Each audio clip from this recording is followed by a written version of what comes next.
Thank you. All right. Don't eat up my time. Thank you.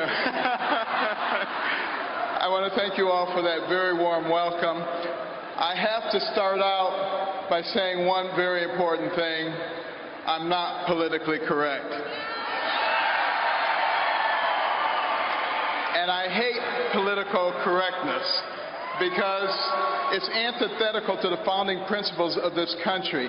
And the secular progressives use it to make people sit down and shut up while they change everything. It's time for us to stand up and shout out about what we believe in.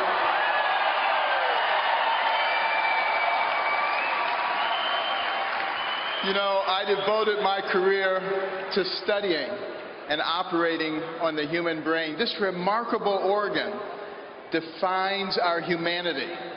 It gives us the ability to not only feel and observe, but to reason. When we elect a president, we need to use that power of reasoning to look at their history, their character, what kind of people they really are. It makes all the difference in the world for us. And it is going to be so critical right now. We must resist the temptation to take the easy way out and to passively accept what is fed to us by the politically elite and the media, because they don't know what they're talking about, but they have an agenda. Now, we must also be wary of the narrative that's being advanced by some in our own party. The notion that a Hillary Clinton administration wouldn't be that bad, the effects would only be temporary. You know, that it would only last for 4 and at most 8 years.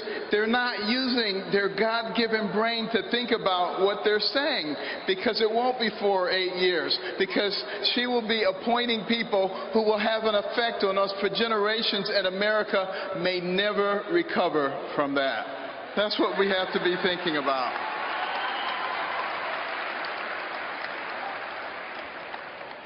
You know, interestingly enough, we have to start thinking about what would Hillary Clinton do if she was in fact the president.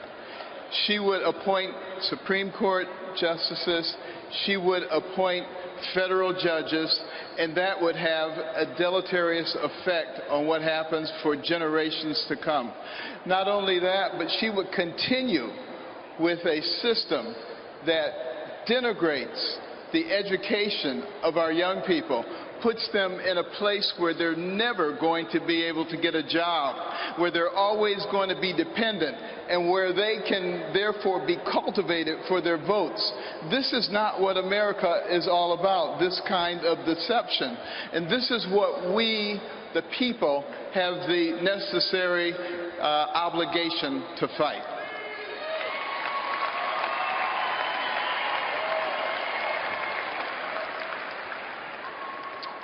Now, one of the things that I have learned about Hillary Clinton is that one of her heroes, her mentors, was Saul Alinsky.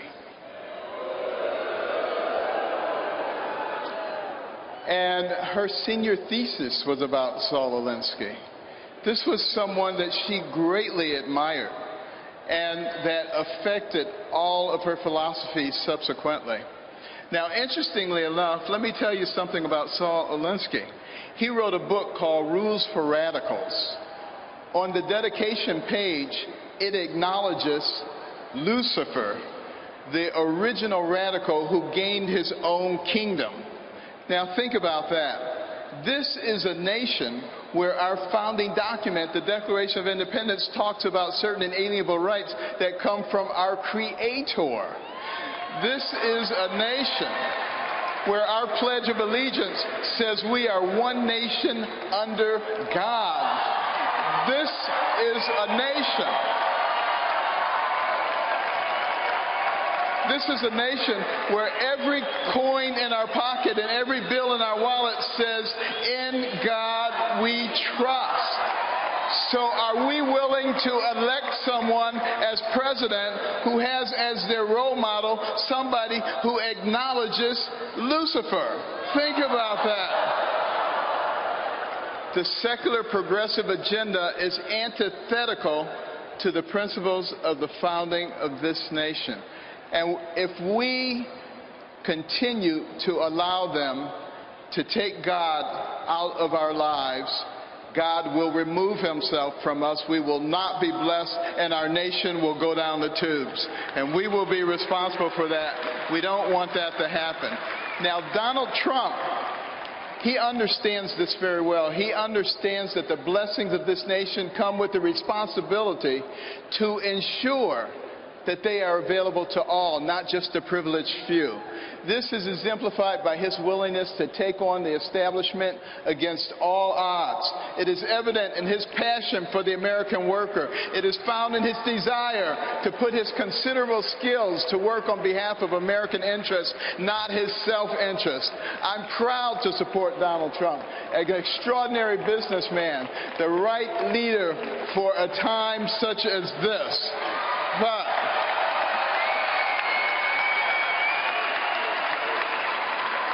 But you know what? It is not about Donald Trump. It is not about me. It is about we, the people. And Thomas Jefferson said that we would reach this point because we, the people, would not be paying attention, and it would allow the government to grow, to expand, and to metastasize, and to try to rule us. But he said, before we turn into something else, we, the people, would recognize what was going on, what we were about to lose, and we would rise up, and we would take control of our nation. And I say now is the time for us to rise up and take America back.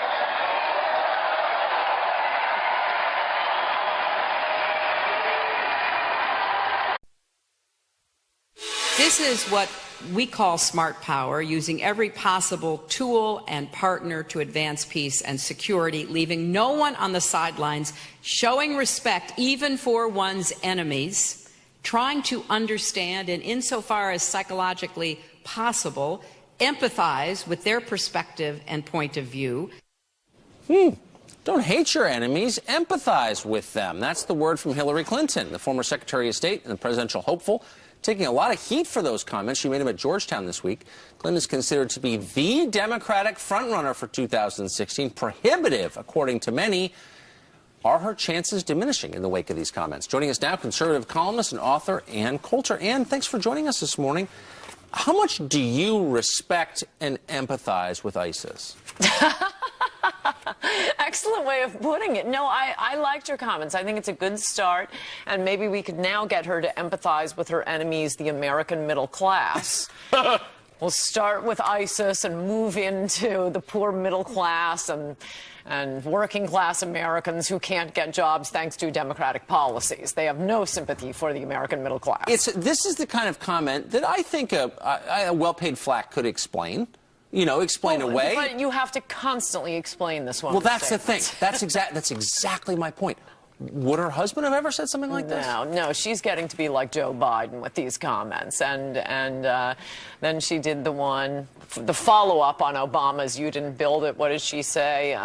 Something along those lines. No corporation. Right, and she knows because she was poor. This is someone who hasn't driven a car or made her own breakfast in 30 years. But she was desperately poor there, trying to make the note on 2 multi-million-dollar houses. So, what does this bode for her presidential campaign, which we all assume is about to kick off earlier in the year? I do not think that she is the automatic nominee, which we're being told mostly by MSNBC, but their argument is we owe her. Well, no, we don't owe her. You're the ones who dumped her for trophy wife Obama. What, the rest of America is supposed to feel guilty over that? But that's really their only argument for her, but she isn't that likable. So if you compare her to someone like Elizabeth Warren, now a lot of conservatives dismiss Elizabeth Warren because they don't like her views, of course, because they're pretty darn left-wing. Right. But there's an internal coherence to Elizabeth Warren's worldview that I don't see from Hillary Clinton. Clinton. Right, and if Elizabeth Warren meant what she said, which she doesn't, I'd agree with her. But, you know, the phony attacks on Wall Street, right, while she's elevating, you know, Barney Frank and Chris Dodd as the ones fighting Wall Street. No. They're Wall Street's butt boys. Maybe you haven't been paying attention, Elizabeth. But I want a lot of Democrats to run. I want Let 1,000 Flowers Bloom. I want de Blasio and Jerry Brown, and Webb is apparently running, Jim Webb.